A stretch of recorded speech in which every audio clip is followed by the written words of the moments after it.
Alright, so here we are, Season 2, first episode of Season 2. Live with Greg, with Lizabth Healy, my sister. Yes, my brother. Yeah, how you doing? I'm doing good. I'm doing good. Good to be here in this wonderful view. Yeah. You know, Mill Valley on a beautiful day. That's, you know, awesome. Yeah. So, yeah. Anything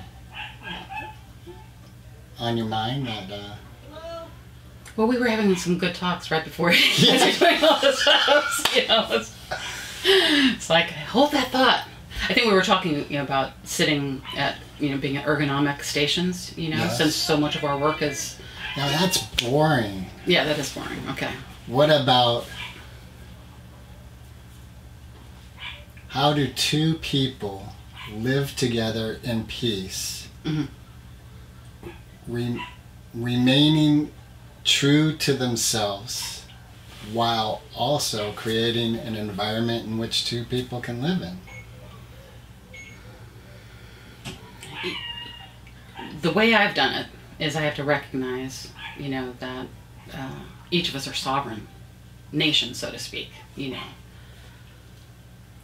And it still comes back to you being you know, what you need to do to be you know.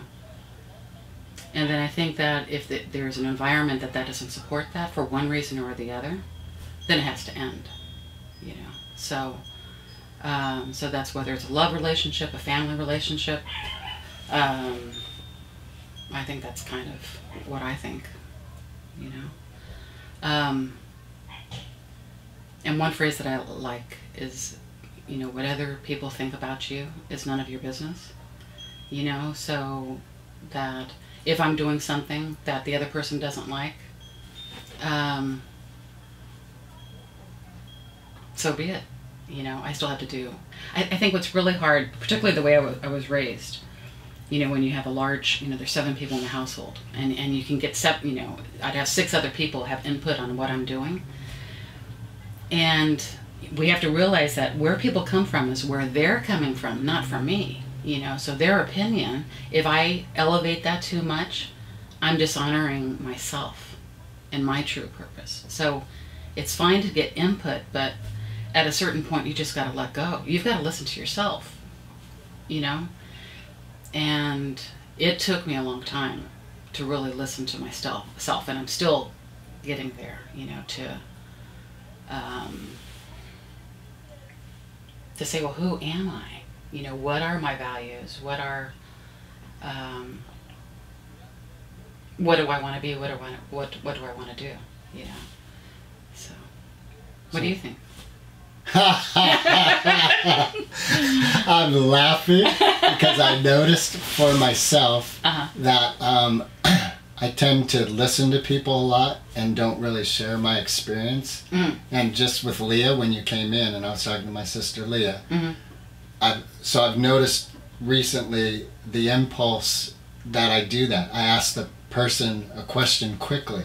So they ask me a question, I share myself, and then instead of letting that sit and then letting them ask me another question, I quickly come in with my question and I turn the table, and now I'm in a position of listening. Yeah. And it seemed like that's what you just did, because I was going to ask you something to go deeper with what you were talking about. Well, sometimes I think what helps is when you hear the other person and their response. That triggers something within you. Like, oh, and then you can go a little deeper. Rather than just a monologue on my part, say, about my experiences and thoughts. But I think with what you've just shared, you being comfortable doing a monologue would be a healthy strengthening. Yeah,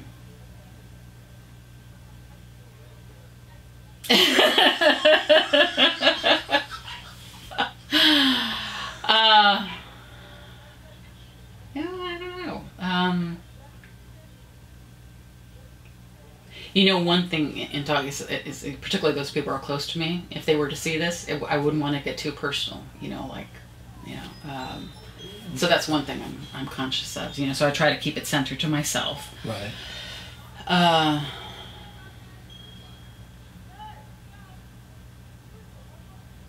It would help me if you shared. Well, I'll say, like, this is part of it. This is part of two people in the same environment, each doing our best to be true to ourselves, and respecting the other person's space. And how do we do that in a way that is good for the whole? One of the things I think you already addressed, like when you were first talking, a lot of it's I was hearing was about listening to oneself, and I was thinking, and the environment being good for oneself. Yes.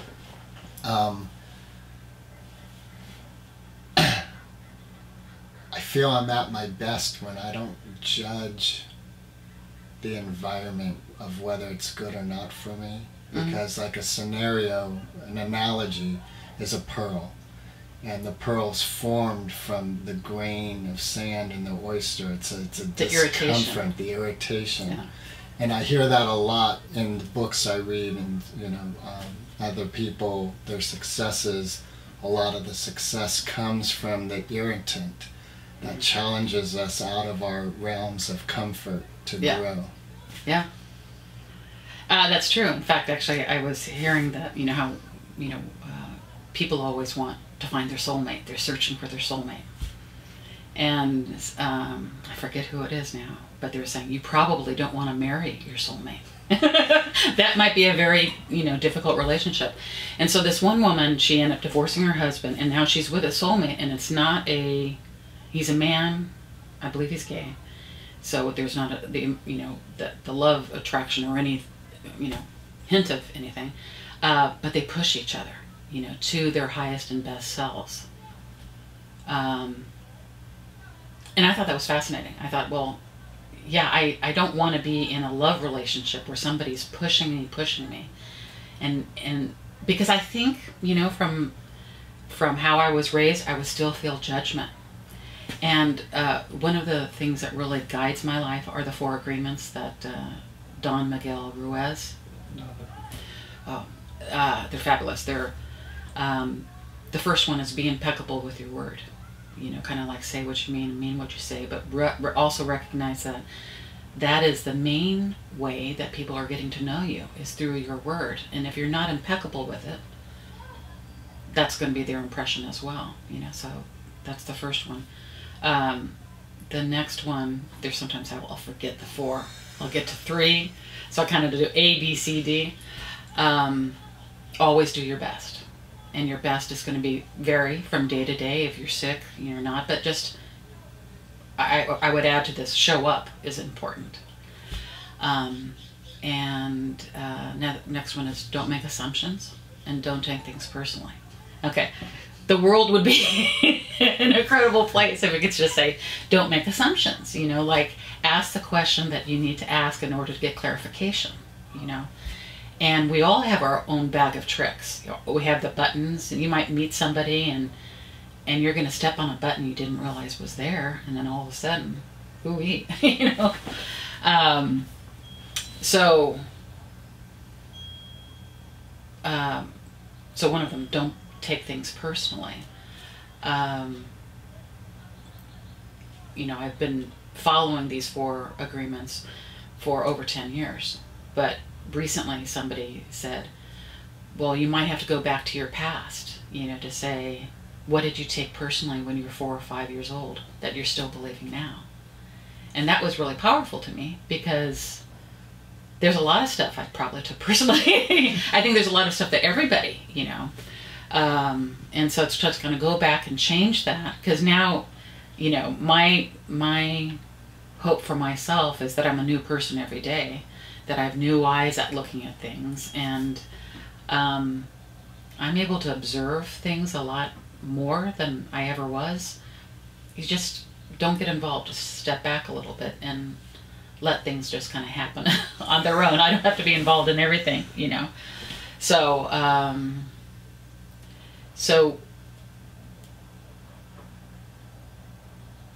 with those 4 things in mind, it has helped me in my interpersonal relationships, and even sharing those, so that becomes the basis of future conversations, saying, oh, well, I think you're taking that personally. I didn't mean it personally. So that brings up something like I've noticed in my relationships. There's an element of, let's say you say something to me and I'm hurt. Mm-hmm. And you had no, like you just said, there was a button there that I had, and you didn't even, who could have imagined that would set me off? Yeah. So for me, the way I'm operating is that's not your responsibility. Right. That's my responsibility. I'm responsible for how I feel, how I act, everything about me 100% of the time. Mm-hmm. And we're beings it seems we're healthiest if we're like cells, how cell matter comes in and out, energy comes in and out. Mm-hmm. So we're not an island unto ourselves. Right. Which means that I am going to have energies and affected by others. Right. Those seem like two truths that can't coexist. Like one, either I'm 100% responsible for myself and therefore whatever happens doesn't matter. Mm-hmm. And maybe in the big Buddha mind of mm-hmm. everything, that is the Buddha mind. That we are always in a place of happiness and love and compassion, regardless of environment and actions outside of ourselves. Right. Because we've gotten to a place where it is just all love, compassion, and peace. And if someone's yelling at me and spitting at me, and I just see someone who's really hurting, right, and I see them as a part of me, so I'm just going to have compassion for that. Like if I cut my finger, I have compassion, I want to wrap it up and take mm-hmm. care of it. Mm-hmm. Well, what's interesting with, if you have an interaction with somebody and you feel bad, what I like to do is just make sure that perfect communication has occurred. Which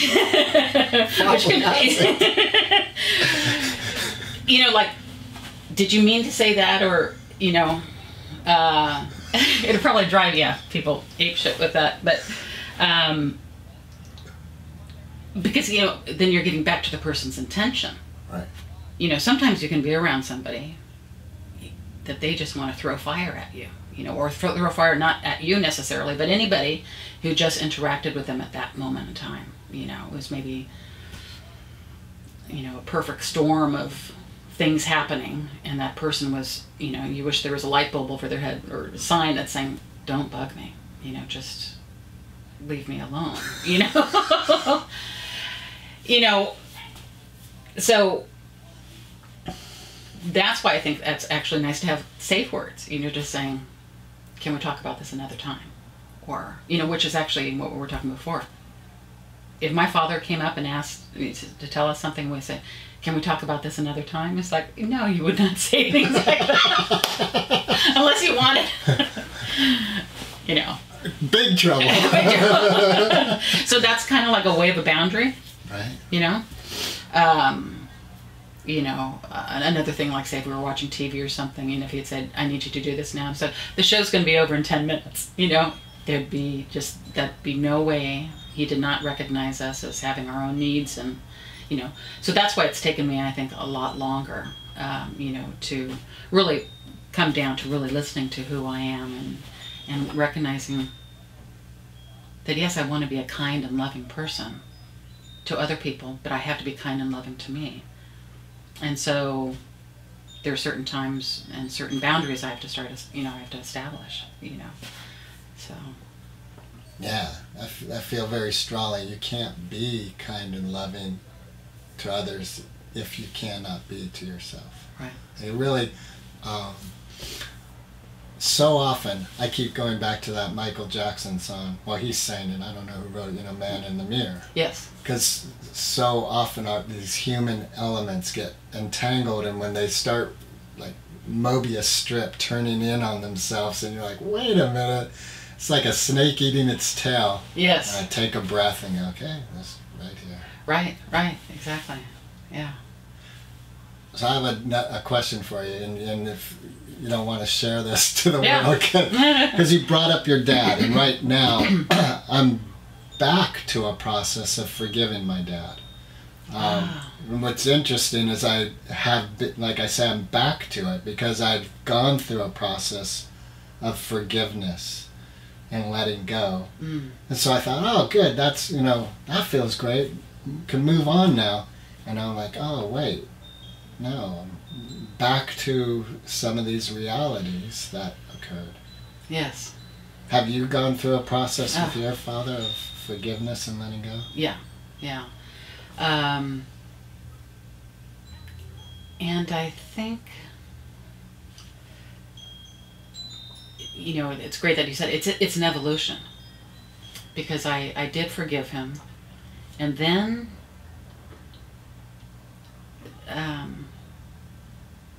talking with some people about it, they were curious about the forgiveness and stuff like that, and I don't know, forgiveness is it's multi-layered. Well, let me ask you this. How is forgiveness multi-layered?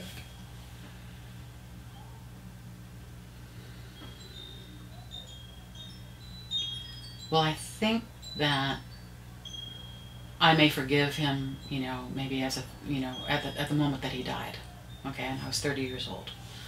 Then maybe something else comes up in my life, and it's not going so well, and I know that I can tie this incident that happened back to, the abuse that he did on me, and I might realize, I have to forgive him again, because it's coming up.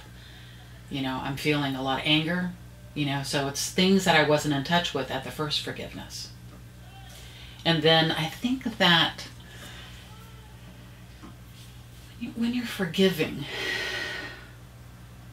you're really allowing yourself to feel free, because you don't want to have that anger. So, and there's another, I can't think of it right now, but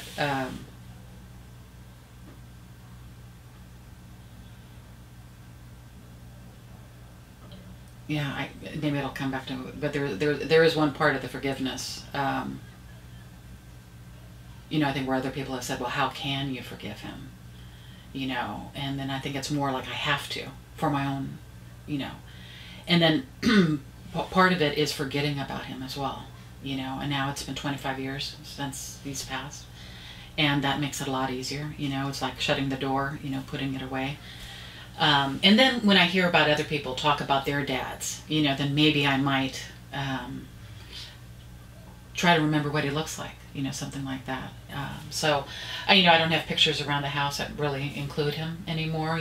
I have, photo albums online, so it's always there. So yeah, it's multi-layered in that incidences do come up that I want to revisit that, to say, gosh, am I really at peace with it? Right.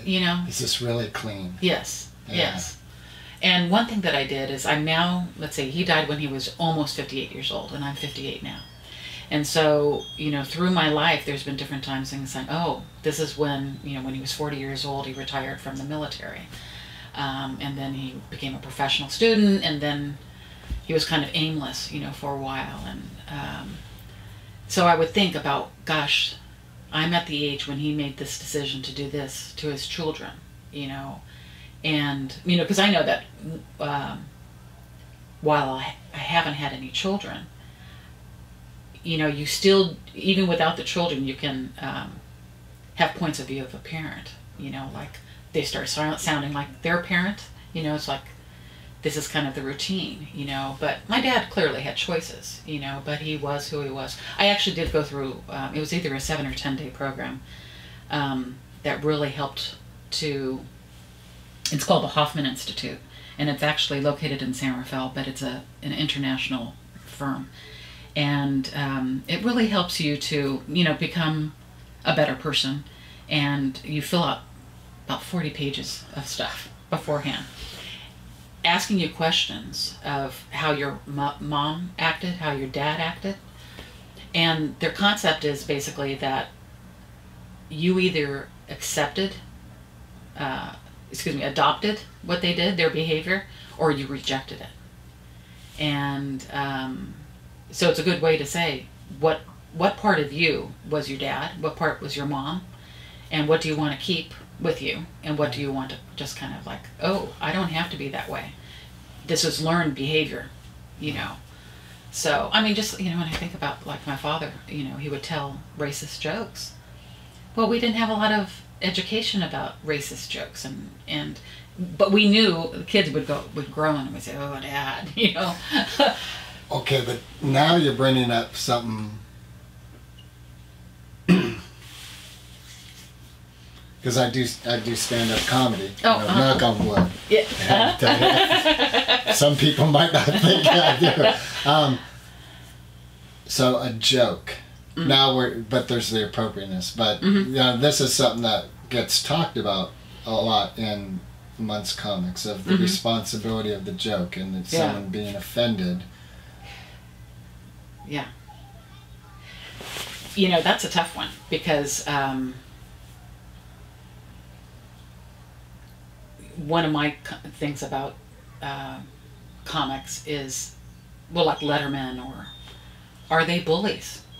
Is the statement that they just made about this person, this denigrating statement, and sometimes it'll just come out, I can't think of an instance now, but it seems like a bully. And so, when I think about children, looking at that, and they know their stories about zero tolerance for bullies, but then they go listen to Letterman or something like that, and it's like, I would say that maybe they're having a hard time parsing, what's... I'm listening. What is bullying and what's not bullying. Like, what comment, if they made that same comment that, say, maybe Letterman said about somebody that wasn't on stage, and they repeated that about somebody else in the school ground or something like that, all of a sudden it's not comedy at all. I mean, I could watch the show on Letterman and I could laugh, maybe, but... Okay, but that you brought in the context of a child, and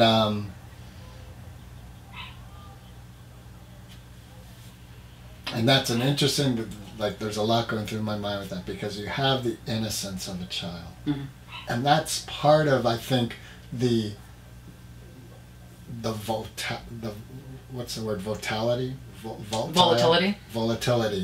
of the parent-child relationship. Is the parent is the presence of love for the child. And however that parent is the representation of love, because that's the natural innocence. Right. So if the parent is beating the child, it's like the neurons are getting short-circuited. Something isn't right in the natural flow of things. Yes. So the same with comedy. Like, I made up a joke that I know you'd think's horrific. It's a dark joke. It comes from a dark place. I use it a lot because it often gets a laugh. And there is an element, so like that, an element of me questioning, I think, that came from me. Like, is that alive in me? Or is it really a joke? Is it really, it's a twist of words. Yeah. It brings up, the part of the laugh is discomfort. Yes, yes. Well, it's interesting because, like maybe when you go to see a comic, particularly the time of a comic, it's maybe you're entering an anything goes zone. So because I think it does help to laugh at things that have happened, because laughter releases energy, just like crying and exercise or whatever. So, you know, when a horrific thing does happen and when we finally can laugh, you know, we are laughing together, you know, and I think that's one reason why people like going to comedy places, is you're with people and there's energy, you know, and it's laughter, and it's kind of like, so in a way it can be cool, you know, so, you know, it all depends, you know, definitely, if people are not in a good mood, don't go. I mean, I guess if you're in a super dark place, I don't know, something could set them off. But, you know, it's very rare that a joke would really offend me, you know. It might be too soon. Well, okay. Are you talking about personally about you? Like if it's a personal joke about you? Or are you just talking about in general a joke that happens to be about women and you're a woman? Like general. Yeah. Yeah, a general thing. Personal jokes, you know, it depends. I mean, it has to be a person who loves me, who's saying that, you know, when you're laughing about maybe something that you regularly do. You know, for myself, I've learned to accept who I am. You know, that's one easy way to not be, affected by those things, is that this is who I am. If anybody were to say, you know, oh, she's got white hair or something like that, it's like, well, yeah, I got white hair. You know? So, I think that's part of accepting yourself, you know. But it's different when you're, you know, when I was in high school, if somebody were to say something that didn't match up with what I felt about myself, I would have been very hurt. And I would not have had the tools really to get well, obviously I survived, but, you know, it's, sometimes you believe things that people say that it wasn't even their intention. Wasn't, you know, isn't that awful when you think about that? Something that you could be carrying around, you know. So that's why I think it's great, you know, to, you know, do writing, you know, about an issue that bothers you. I had a hard time about 30 years ago falling asleep. You know, I've been having trouble falling asleep, you know, for a couple other reasons now. But, you know, I would have to go through all the things I did during the day and kind of like tie a bow on it. You know, that there's nothing that's going to hold, that I'm going to be thinking about this evening when I'm trying to go to sleep. You know, and that helped, you know, because otherwise things were showing up in my dreams. And, or just, number one, it was hard to fall asleep. I had insomnia for almost 37 days. So it's like, you go a little crazy. You're just not yourself, you know. So that'd be another case that if you, maybe I heard a joke, it might take me in another direction other than laughter. So. When you say you weren't yourself during this period of insomnia, mm-hmm. Are you open to the possibility that you were yourself? It was a place out of your comfort zone. The person, the actions and character you're exhibiting as you witness are out of your comfort zone. Mm-hmm. But I think about, there's a lot of people I've heard about that, you know, operate on 5 hours of sleep, and they're, you know, like Prince is notorious for the late hours, you know, doing shows that start at midnight and go till 5 or 6 in the morning. Yeah. You know, I think there's just different types. I knew somebody in high school that was that way. Never was me. We love sleep in the Healy household, and it's still, you know. But when you're not able, you know, like dreams, you know, I think they do help you process things. And when you're not able to get that sleep, it just messes with you. But I like your point, because I've recently been, well, it's been many years that I've been trying to think, what is normal? You know, I have this working theory of lies of the Western civilization. You know, there's a lot of things that we do that Aborigines would never do, you know, yet they live a very successful life, you know, and they're, you know, they're hunters, gatherers, you know, but we hunt and gather in different ways, you know, but it seems all false to me, you know. It's kind of like I've drunk the Kool-Aid of Western civilization, that you need to live in a suburban population, you need to get your food at Safeway, you know. your kids need to go to public school, that type of thing. You know, to something, well, what's more real? How do people normally spend, you know, their time and still be happy? You know, like the people of Bhutan, who supposedly are the happiest people in the world, you know. What makes them extremely happy? So that's other thoughts that go through my mind. You ever read, I forget the name of the book. I think it's Ishmael.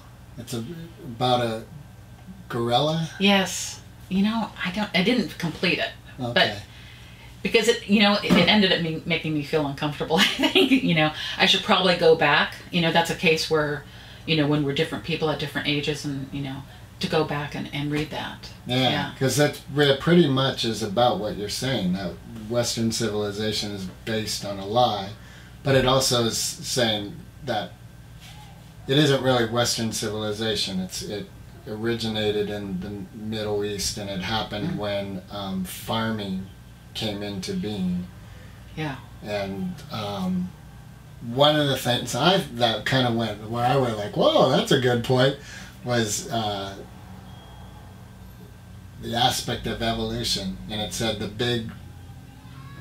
one of the big errors that humans have made is to believe they're the pinnacle of evolution, and therefore everything below them is below them, that there's a hierarchy and they're at the peak of it, right, where actually evolution hasn't stopped.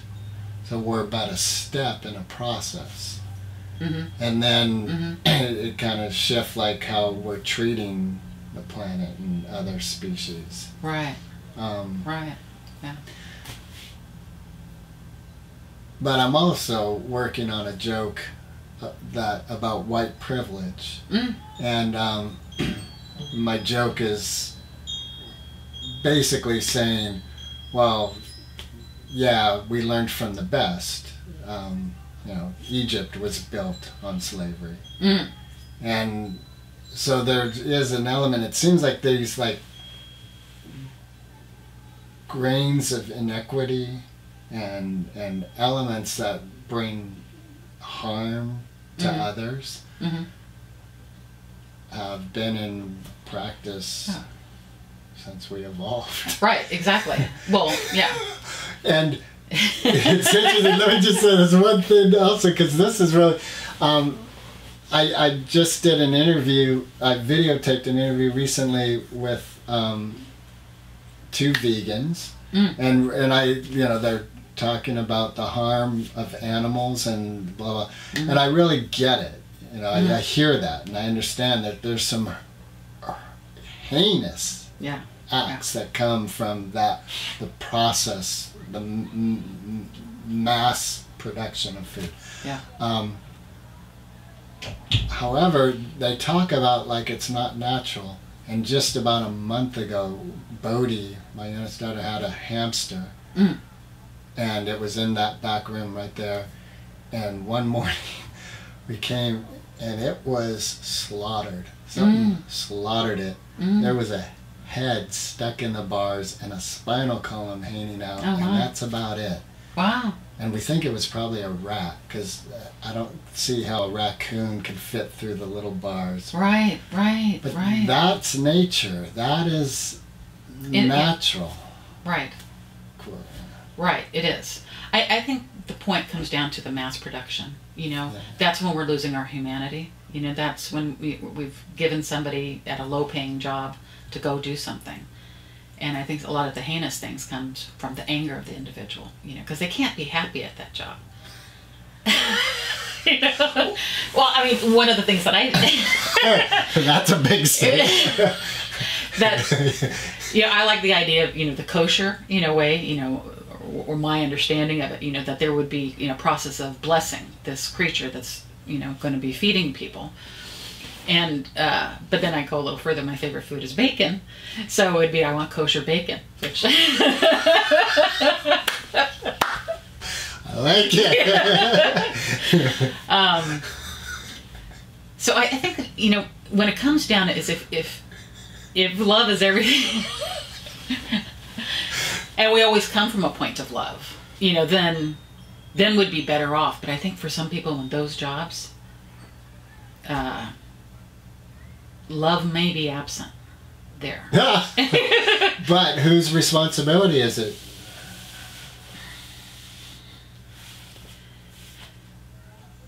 Well, the people who hire. Well, gosh, it goes all the way back. I mean. Oh, we just said earlier that the way I feel, my actions, everything is my responsibility. 100% responsibility. So it's not the job. It's not the boss. Well, that would be interesting. If one of the qualifications, if I was the hiring manager there, I would want somebody who would be. Good luck finding that person. Yourself? Do you love the world? I'll go out and kill those chickens. Well, it would be, actually what's interesting is if we have more time, if there was time, and time is money, and if we took that part out of the equation, I think that we could probably be a lot more humane, about dispatching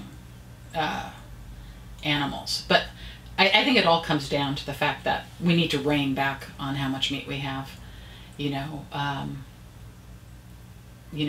the way my mother was raised, of course, it was in an orphanage.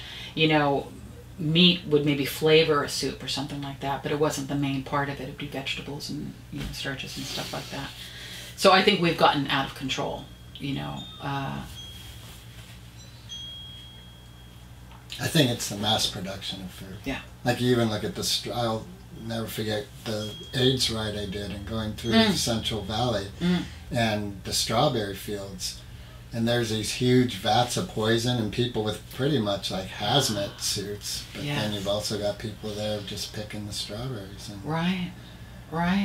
So, and it's it's hard because also, there's plenty of farmers and ranchers. They're good people.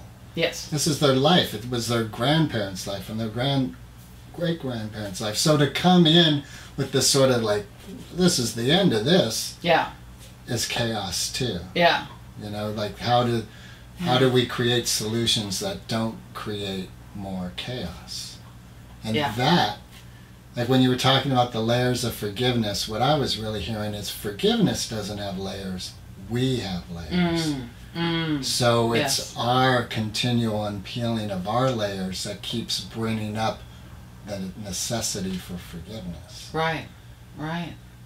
And with our solutions, and there's an element of, I don't think people who were involved with the Industrial Revolution really thought they were bringing great evil to the world. And then I look at that, the story of Cain and Abel, like that to me is the oldest story I'm aware of that talked about dysfunction, human dysfunction.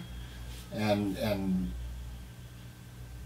what other choices were there? Because if we look at the story is here's two brothers. They're told to do an offering to God. One of their offerings is accepted, the other's isn't. He gets mad and kills his brother. And if we think of God not as like the Judeo-Christian God, but more of that element of peace, like the openness, like the Buddha mind, the whatever, that when you're at a place of peace and joy and love. And so you take that story, and here I'm offering all that I am, an offering to that, and it's not accepted. How am I going to feel anything but hurt? Right. Okay, so he took it personally. Yeah. And so he probably had a lot of energy within him that he couldn't resolve. And he thought, okay, this is going to make me feel better. Or he probably didn't, like for me, I would think I wouldn't even take it that far. I'd be more of like, fuck you. Yeah. Like I'm angry. Yeah. I'm not even thinking like I'm going to feel better. I'm lashing out. Yes. And this is the only thing that I know to fix that lashing out. The action? Yeah, the action. Okay, if he's going to lash out and it ends up killing, what would be another way to lash out? Taking yourself away from the, I think when something bad happens, there's a lot of energy within you, and it's got to expel itself somehow, So, finding healthy ways to do that. You know, I'm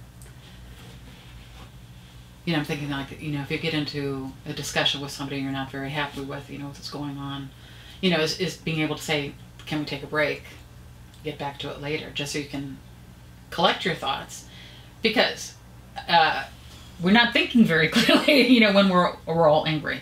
In fact, actually I heard a thing saying that anxiety is like excitement, except it's missing air. So if you breathe, you're going to get a lot more clear-headed, about the circumstance. And what's really great, though, is if you're in a discussion, heated discussion with somebody, and you're both breathing. So it brings your heart rate down, and then you can maybe go to the heart of the matter. That's cute. On Valentine's Day. Yeah, on Valentine's Day, yes. Except this will be aired in March. Yeah, yeah. Have you seen Year One with the movie with Jack Black and Michael Cera? I tried to. Oh, it's one of my favorite movies. Really? And then I go on Rotten Tomatoes and I think it got 13%. And this is a movie I've seen twice now. And then I actually watched it with the voiceover commentary. Right. Yeah, I just love that movie. Wow. Yeah. You're one of the 13%. All right.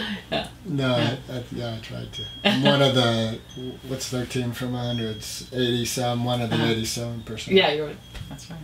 That's right. It's all right. I like that duck movie that George Lucas did. What was it? Howard the Duck. Oh, Howard the Duck. I'm not even sure if I saw that. Yeah. That may even have less than 13%. One of the 2%. Yeah. Mike and I. Mike might not even like it. But that's why I like it, because I saw it with Mike. And there was something in our life, I forget what it was, but there's a line in the movie that was going on in our life, like one of our lines that happened. And that endeared me to that movie. Yeah. Yeah, I adore movies. I mean, I think that one, kind of along the lines of what we're talking about in terms of how we run a company. I saw, Hunger Games, of course, and then The Giver, and Divergent. And it's worlds that are trying to solve the problem of, people getting along and making a happier place, for everybody to live, recognizing different personality types and so it's great studies. It is, and I think what's so interesting in these future looks is something important is suppressed in all of them. Like even, did you see the one with Matt Damon where there's the satellite, like Nirvana and what's her name? Oh, I just forgot her name. Jodie Foster is in charge, and there's like Earth has become the garbage planet in essence. You see that one? I have not. No, I haven't. That was pretty good. In the same, like it's like these.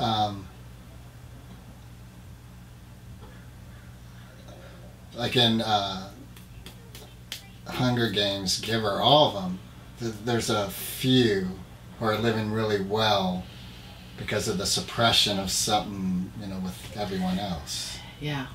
I think in Divergent, is it The Giver where the emotions are suppressed, right? That's right. Yes, you take a, yes, it's right. You take a, right. Yeah, so everything's shot. Black and white. I didn't see it, but I could. Yeah. And one of the things that fascinates me with life is I think Animal House is one of my favorite stories because of that capacity we have to recreate. That's what we're attempting to resolve or solve or make better. So with the Animal Farm, did I say Animal House? Yeah. I meant Animal Farm. Animal Farm, okay. Animal Farm. Sorry about that. Okay. Very different story. Animal House, I'd like to live that, but yeah, I still retain that. But no, Animal Farm. Okay. Sorry. where the animals took over the farm because of the they were tired of the subjugation. Did you ever read it?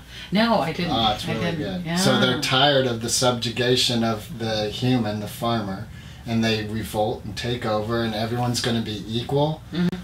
But slowly it's eroded because the pigs, like, they decide, like, well, we need someone in charge to, like, deal with the town so we can do trade, etc. Right. So eventually, and it's these little erosions that the story ends with all the other animals looking through the window when the townspeople and the pigs were having a meeting to like work everything out, and the animals are looking, they can't tell the difference between the humans and the pigs. So in essence, it just got recreated, and the little erosions that we don't see. Yeah.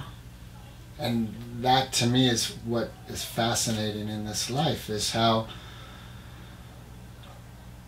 important everything is, and yet if you get paranoid with the importance of it, it freezes you, so you really can't hold it that tightly. Right. But every little element is growing. Yeah. I think the name of the book was Illusions by Richard Bach. Oh yeah. You know, and at a certain point they come across something that is extremely meaningful, and they're saying, oh, this would be great for society. And they said, oh, but we have to protect it. We can't just let anybody see this, you know. So all of a sudden you can see that they're building rules around this thing, just like we've always done, you know. And so I was really, the takeaway for me was, each of us have to, you know, we have to be invited into the journey, into ourselves, to find the answer, you know, rather than somebody telling us what the answer is, you know. It's not going to seem real unless you work for it, you know, until you can see it for yourself and recognize it for yourself. You won't see it. Right, until it's alive in you. Right, right. You've earned it, I guess, you know. Is the thing. Correct. We live in a universe of earning. That sounds like our dads. Yeah, it kind of does, you know. And you know, I don't think my father was ever enlightened, you know. Whereas I think your dad probably was. I think your dad was too. Oh, no. Here's why I think that. Yeah. Well, what just flashed into my mind is I don't think my mom would have been with your dad as long as she was if there was, you know, his intellect. Yes. Was an enlightened intellect. So but here's why I think he was enlightened. Remember that thing he created that he never put out to the world, but there was the manual of like the system of... Yeah. SMS construct or SMS sensory motor system. So Wayne Dyer, you know, all these other very successful people, same thing. Right. Now your dad had some real poison in him that I think poisoned the Enlightenment. Yeah. And maybe that's the truth of all of us. Like maybe that's when earlier we're talking about forgiveness. And how that happens. For me, one of the great seeds of me holding how that works is Thich Nhat Hanh's poem he wrote as a teenager, I think, about these pirates who raped this woman. And his poem is compassion for the pirates, because for them to do such a deed, there's so much pain in there. For them to be able to consciously act out that deed, that has reason and need for a lot of compassion. And that to me is the element of forgiveness that I'm going for. Because then every heinous deed, you recognize the humanity of the person who did it.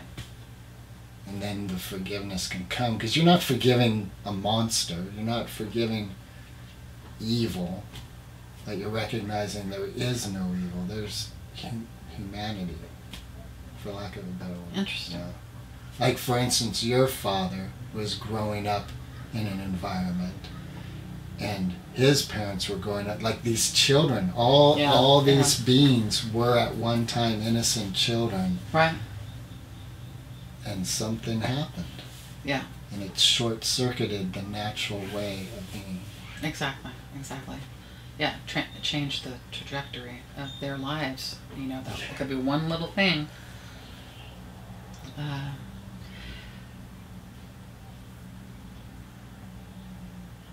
Yeah, I definitely see that.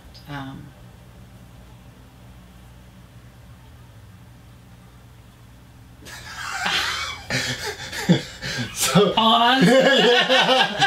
Well, I was just thinking though, you know, about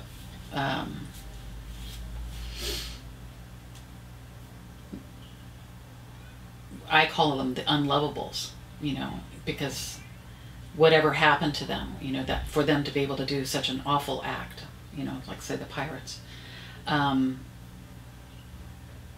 you know, it has to do with how they feel about themselves, that they'll never get love, that they'll never have what they may see other people, and there's a lot of angry, you know, things that are unresolved. So yes, that the appropriate thing is to have compassion for them, you know, because what that phrase, what is it? I can't think of it. But something, but for the grace of God. Yeah, go you know, on. Yeah. But for the grace of God, go on. Yeah. The other thing that just came to mind is if we aren't able to breathe into the horrors of our life, that which we resist persists. Mm-hmm. You know, that is such a big phrase there. It's just like, what am I resisting in that case? What are they resisting? They're resisting changing? Well, for just you and me sitting here, I'd say any topic that we cannot talk about. That we, like you said, anxiety, without breath, anything that we cannot talk about and we get tight, our breathing stops, is an area where we have resistance. So we have resistance to it, and therefore it's going to persist because you're not really addressing it, you're not handling it. Okay, yeah, that I could see. Yeah. Well, you know, when I went through this program, you know, in terms of the Hoffman Institute, going and looking at childhood issues and stuff like that, Bing just went out of my brain.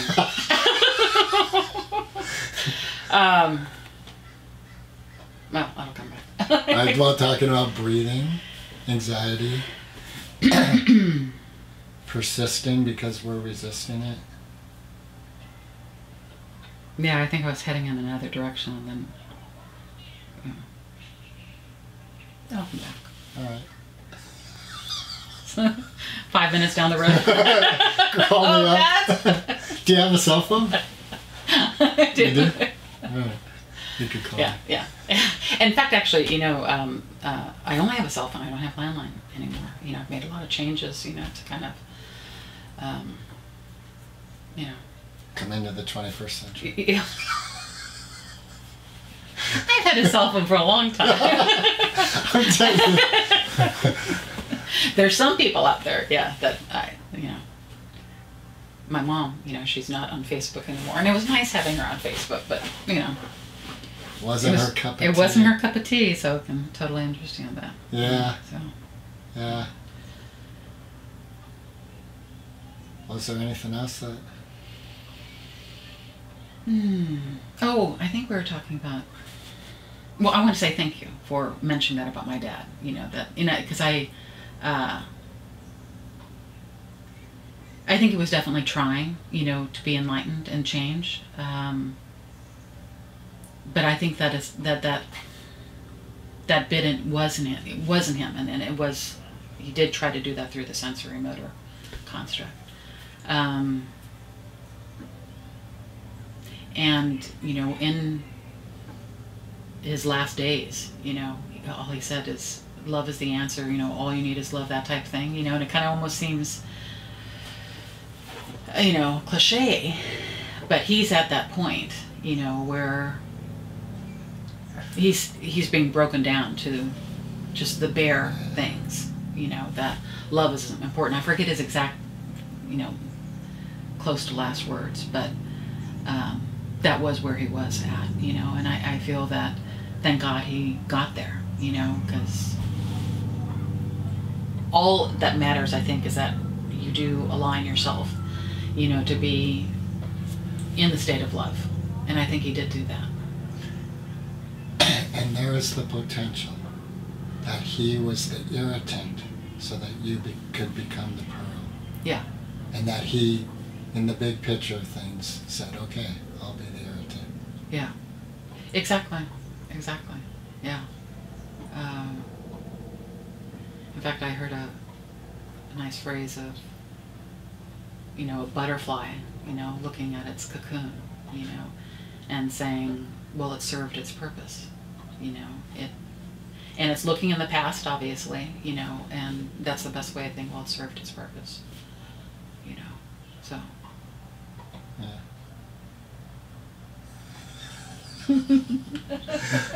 Well, this feels like a good place to me to start. Yeah, I think it's great. Yeah, it's been wonderful.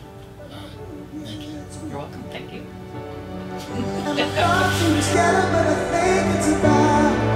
Forgiveness.